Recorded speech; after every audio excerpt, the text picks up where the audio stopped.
কত ঘুষ, সুদ, মিথ্যা কথা, চুরি করে কত টাকা জীবনে সঞ্চয় করেছি আমি। আজ কোনো কিছু কাজে আসবে না আমার এই অন্ধকার কবরে। আমি ছাড়া আমার কোনো আত্মীয় স্বজন আর নেই। জীবন থাকিতে আমরা মরণের কথা স্মরণ করিনি। জীবনে কত অন্যায় করে সম্পদ হরণ করেছি। এত টাকা আমি জীবনে সঞ্চয় করেছি, আজকে খালি হাত। হায় আফসোস, হায় আফসোস। আজ খালি হাতে আমায় রেখে চলে গেছে এই অন্ধকার কবরে, এই বিষাক্ত সাপের কবরে। হায় আফসোস, হায়। বেঁচে থেকে জীবনে আমি শুধু আমার আমার করে সঞ্চয় করেছি, কিন্তু এই কবরে দেখি শূন্য। আমার বলে সেগুলি আমার কিছুই নয়। ওগুলি ছিল সংসার করার খেলনা। হায় আফসোস, হায়।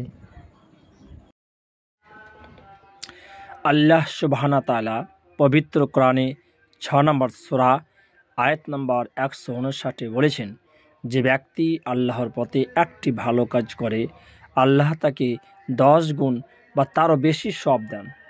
হায় আফসোস, আমরা দুনিয়াতে বেঁচে থাকতে তা করতে পারিনি। দুনিয়াতে শুধু অপরের প্রতি হিংসা, মারামারি, নিরীহ মানুষের প্রতি অত্যাচার করে ফাঁকি দিয়ে এসেছি এই কবরের মাঝে। আজ এই অন্ধকার কবরে বুঝতে পারছি কবর যে কত ভয়ঙ্কর আমরা তা জানি না। মানুষের মরণের পর বড় ভয়াবহ, কঠিন ও জটিল 3টি স্থান রয়েছে যেখানে মানুষের কোনো সহযোগী থাকবে না। সেখানে মানুষ হবে বড় অসহায় ও নিরুপায়। ভুল ধরা পড়লে সংশোধনের কোনো পথ থাকবে না। সেদিন মানুষ কত অসহায় হয়ে পড়বে যা ভাষায় ও লিখে প্রকাশ করা সম্ভব নয়। বুখারী, মুসলিম, মিশকাত হাদিস নম্বর 119 এ বয়ান করা হয়েছে যে কবরে মৃত্যু ব্যক্তিকে লোহার হাতুড়ি দ্বারা এমনভাবে পেটাতে শুরু করে, পিটানির চোটে সে হাউমাউ করে বিকটভাবে চিৎকার করতে থাকে।